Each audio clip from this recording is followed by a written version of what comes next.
The S&P 500 touched 7,000 for the first time this week, and it pulled back. The Fed held rates steady. A new Federal Reserve chairman was nominated. Apple posted its best quarter ever, and Microsoft dropped 7% despite beating estimates. And tariffs are now 7 times higher than they were just a year ago. A lot happened this week. Let me break it down for what matters for our portfolios. Here's what we're covering today. The Fed decision and what the new chair nomination means.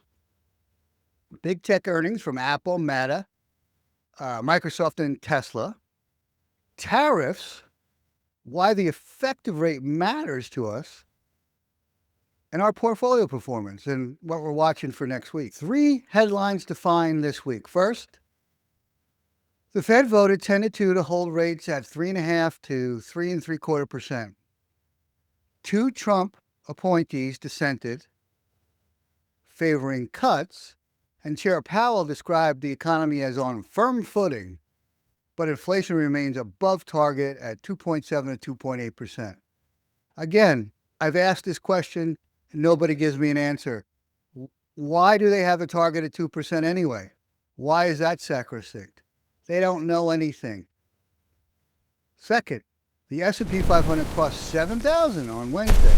That's a milestone worth noting, but the index pulled back by Friday, closing at 69.39. Third, President Trump nominated Kevin Warsh to replace Jerome Powell as Federal Reserve Chairman. Warsh served on the Federal Reserve Board from 2006 to 2011 during the financial crisis. He's been critical of the Fed's post-pandemic inflation response, and he's been right. Markets sold off on the news. The S&P 500 dropped 0.4% Friday. Gold fell 4%, and investors interpreted the pick as supporting tighter policy, tighter than they thought if Trump had picked somebody else. Let's look at how the major indices performed. The S&P 500 gained 0.4% for the week. The NASDAQ slipped slightly, down 0.14%. It was dragged down by Microsoft's post-earnings decline. Small caps had a tougher time. The Russell 2000 dropped nearly 2% as money rotated out of the smaller names later in the week. But here's what matters for long-term investors like us. Year to date, the Russell 2000 leads all major indexes at 5.448%, even though it had a bad week. The equal weight S&P 500 is up 3.4%, which means that mid-cap and smaller stocks are starting to outperform. Now, the capital weighted index trails at only 1.47%. What we're seeing is a broadening market, more companies participating in the gains, and that's generally healthy. Semiconductors rallied early in the week after ASML reported record orders. Seagate jumped 19% on AI data storage demand. Sector performance tells an interesting story this year, too. Energy leads everything at 14.2% for the year to date as of the end of January. That's driven by geopolitical tension with Iran and tariff-related supply concerns. Trade disputes with Canada and Mexico have created uncertainty around North America energy flows. Now, materials follows at 8.64% on infrastructure spending, expectations, and reshoring, bringing manufacturing back to the United States themes. Consumer staples, those are stuff that people buy during a recession or not because they need them, sits third at 7.5%, and that's a defensive rotation. Technology is essentially flat so far on the year, down 0.06%, and valuations and mixed earnings results are keeping a lid on the sector of technology. Financials trail at negative 2.43%. Rate uncertainty and the Warsh nomination are weighing on the group. The sector leadership this year looks nothing like the past 2 years, and that's worth watching. Let's go deeper on the Fed decision. January 28th, the FOMC voted 10-2 to hold rates steady. This marked a pause after 3 consecutive meetings where they lowered by 25 basis points, that's 0.25%, late last year. Governor Meehan dissented for the fourth consecutive meeting, and Governor Waller also dissented, citing labor market concerns. Both favored cutting. Powell described the economy as on a firm footing. Growth is accelerating, he said. The labor market is stabilizing, but inflation remains somewhat elevated at 2.7 to 2.8%. In other words, the economy is growing, and therefore we need to stop lowering rates, which is ridiculous. It's a terrible thought process for the Fed, but that's for another video. Then came Friday. Trump nominates Kevin Warsh as Fed chair. Powell's term ends in May. Warsh has argued the Fed faces a credibility crisis while also saying Fed independence is essential. Senate confirmation is uncertain, though, because Senator Tillis has said he'll oppose all Fed nominees until a Justice Department investigation is resolved, and that could block the nomination from reaching a vote. Markets now expect at most 2 rate cuts in 2026 and none in 2027. Tariffs are reshaping corporate planning. The average effective U.S. tariff rate has risen to 16.8%. That's up from 2.5% at the start of 2025. USMCA renegotiations with Canada and Mexico are ongoing. 25% tariffs on both countries were threatened for February 1st. 100% tariff threats on Canada over Chinese goods flowing through Canadian trade channels. And South Korea tariffs increased back to 25% from 15%. General Motors guided to $3.5 billion in tariff-related costs for 2026. That's a real number hitting the company's bottom line, but as you'll see later, the company is doing a great job in adapting. And other companies are adapting too, but uncertainty still creates a little bit of friction. Big Tech reported mixed results this week. Apple delivered its best quarter ever. Revenue of $143.8 billion. Earnings per share of $2.84. iPhone sales were up 23%. Imagine that on a company that big, growing at 23%. Greater China was up 38%, and the installed base grew to 2.5 billion devices. CEO Tim Cook called it its best ever quarter. Shares rose only about 0.5%, though. When expectations are high, even great results get a muted response. Meta surged 10% after hours. The owners and operators of Facebook, revenue for them was nearly $60 billion, up 24%. The story here is capital spending. Meta guided to $115 to $135 billion in CapEx for 2026. That's nearly double 2025. And it's all going into artificial intelligence data centers, of course. Microsoft fell 7% despite beating estimates. That was for the week. Azure growth guidance of just 37 to 38%. That's growth, mind you.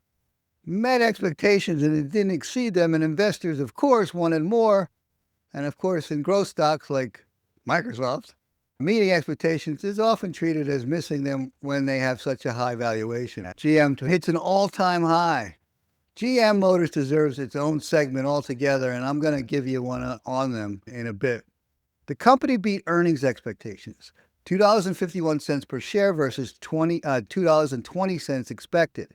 Shares surged almost 9% to an all-time high of $86.38.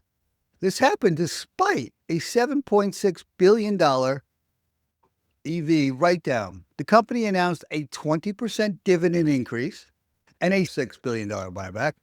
2026 guidance of $11 to $13 in earnings per share exceeded Wall Street's expectations. General Motors expects $3.5 billion in tariff costs and $1.25 billion in inflation costs. They plan to offset these through regulatory savings and narrower EV losses. This is a company that doesn't stand still. This is a company managing through headwinds while returning their capital to shareholders. Geopolitical risk is elevated again. President Trump warned Iran on Wednesday that an armada was heading towards it. The aircraft carrier Abraham Lincoln is deployed. The message: make a deal on the nuclear program or face military action. Treasury yields ended the week with a 10-year at 4.238%, the 5-year at 3.794%, and the 2-year at 3.539%. The yield curve remains positively sloped, but the 10-year still remains stubbornly above 4%. In other words, it hasn't come down much. It's been flat since the Fed has been lowering interest rates. If you remember, Dr. Ed Yardeni calls those the bond vigilantes. Gold finally dropped 4% after Warsh nomination. In other words, Warsh is more hawkish than the other 2 or 3 people that were rumored to be considered for the Fed nomination. The fact that he's not in the administration right now led people to believe that it'll be more hawkish for the Fed. Silver's moved to all-time highs quickly unwound and dollar strengthened. Oil prices remain elevated on Iran tensions and trade policy uncertainty. Now let's look at how our portfolio performed. The portfolio declined 1.58% for the week, underperforming the S&P 500's 0.35% gain. Year-to-date, the portfolio is up 2.3% compared to 1.45% for the benchmark S&P 500. Over the trailing one-year period, the portfolio has returned almost 22% compared to 16.38% for the S&P 500. That's an outperformance of 540 basis points.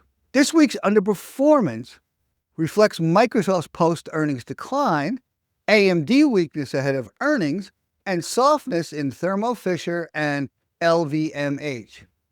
Energy holdings and the GMB partially offset those losses.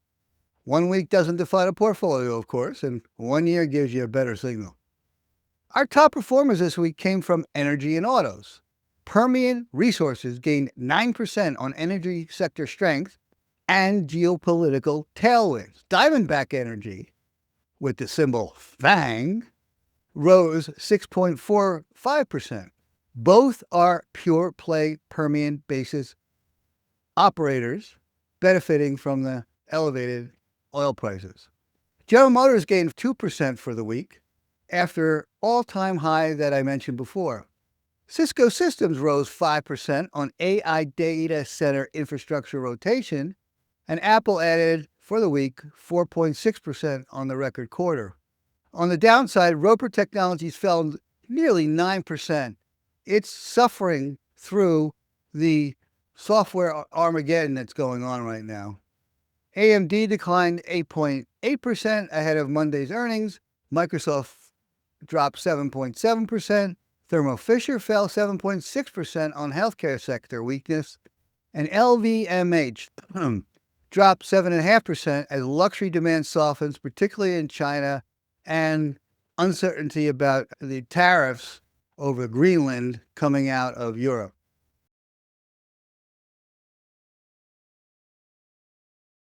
Here's what to watch next week. AMD reports Monday after the close. That will set the tone for semiconductor sentiment. And watch for AI GPU revenue and commentary on the MI300 series. Eli Lilly and Novo Nordisk report on Tuesday, and updates on their weight loss drugs and the drug supply and demand will move healthcare stocks. Amazon and Alphabet report on Wednesday. Friday brings the January jobs report, and that's the employment situation data that tells us whether the labor market remains pretty firm. February 1st was the original threatened date for implementing tariffs on Canada and Mexico, so watch for policy developments there. And energy remains supported by geopolitical tensions. Small caps have pulled back after leading January gains.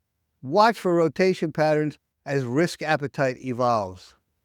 Apple hit record highs, Meta surged on AI spending plans, GM reached an all-time high despite EV write-downs and Microsoft fell on the cloud growth concerns and just on the general software malaise. Consumer demand and AI investment themes remain intact. The Fed's tentative vote to hold reflects caution about inflation above target, and the Warsh nomination adds another variable to continue to watch. Stay disciplined, stay invested, stay aligned. If you found this helpful, you'll want to see my breakdown of how value-based management helps you find companies that double share price every 3 to 5 years. I'll link that video right here. I'll see you next week.